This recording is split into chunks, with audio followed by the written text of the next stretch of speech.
பிற்போக்கு தனத்தை யார் யாரெல்லாம் விதைக்கிறார்களோ அவர்களை எல்லாம் அரசு கண்காணிக்க வேண்டும். நம்முடைய மூதாதையர்கள், மூதறிஞர்கள், குறிப்பாக தந்தை பெரியார் போன்றவர்கள் எல்லாம் பிற்போக்கு தனத்தை, மூட நம்பிக்கையை ஒழிக்க வேண்டும் என்று பாடுபட்டவர். ஆனால் இன்னும் அந்த மூட நம்பிக்கையை விதைப்பதற்கு சிலர் துடித்துக் கொண்டிருக்கிறார்கள் என்றால் அவர்களை இப்படிப்பட்டவர்களை இரும்பு கரம் கொண்டு அடக்க வேண்டும். அப்ப அவர் பிற்போக்கு தனத்தை அவர் ஆதரிக்கிறாரா என்ற கேள்வியை நாங்கள் கேட்கிறோம். அவருடைய அரசியல் எங்களுடைய அரசியல் முற்போக்கு அரசியல். பிற்போக்கு அரசியல் எல்லாம் பின்னுக்கு தள்ள வேண்டும் என்று துடித்துக் கொண்டிருக்கிறார், பேசுகிறார். அப்பொழுது இப்பொழுது இருக்கின்ற இந்த பிற்போக்கு அரசியலை, இப்படிப்பட்ட மூட நம்பிக்கையை அவர் ஆதரிக்கிறாரா? அந்த கேள்வி.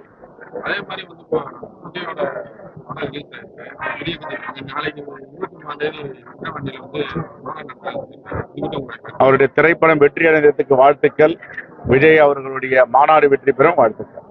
ராமநாதபுரத்துல மீண்டும் காங்கிரஸ்க்கு நிறைய சீட்டு கிடைக்குமா வரக்கூடிய தேர்தல்ல? ஏன்னா இன்னைக்கு காங்கிரஸ் நல்ல வலுப்பட்டு இருக்கு.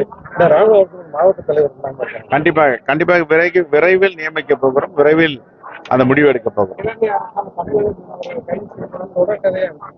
2014 எப்பொழுது மோடி ஆட்சிக்கு வந்தாரோ அதிலிருந்து தொடர்ந்து கைது செய்வது, வலைகளை பறிமுதல் செய்வது, படகுகளை பறிமுதல் செய்வது, நம்முடைய தமிழ்நாட்டு மீனவர்களை கைது செய்து சிறைபிடித்து இலங்கை சிறைச்சாலையில் அடைத்து அவர்கள் தண்டனை பெற்று தருவது என்று தொடர்ந்து நடந்து வருகிறது.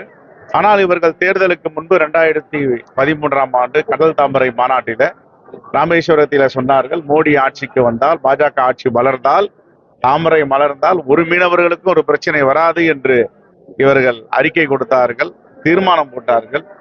அங்கே கப்பல் படையை நிறுத்துவோம் சர்வதேச எல்லையிலே என்றார்கள். ஆனால் இன்று தொடர்ந்து மீனவர்கள் தாக்கப்படுவதும், கைது செய்யப்படுவதும், கொலை செய்யப்படுவதும் வாடிக்கையாக இருக்கிறது.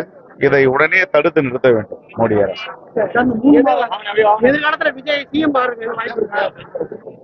அவரு இன்னும் கட்சியே இப்பதான் ஆரம்பிச்சிருக்காரு, மாநாடு. இந்த கேள்வி எங்க எழுது?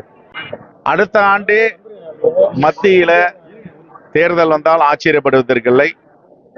இது நீண்ட நெடிய நாட்களுக்கு இந்த ஆட்சி நீடிக்காது. 2015 2025 நாடாளுமன்ற தேர்தல் மீண்டும் வரலாம். இல்லை என்றால் 2026 சட்டமன்ற தேர்தலோடு சேர்ந்தும் வரலாம். ஆகவே இந்த ஆட்சி என்பது நீண்ட நெடிய நாட்களுக்கு ஆயுளுள்ள ஆட்சியாக எங்களுக்கு தெரியவில்லை.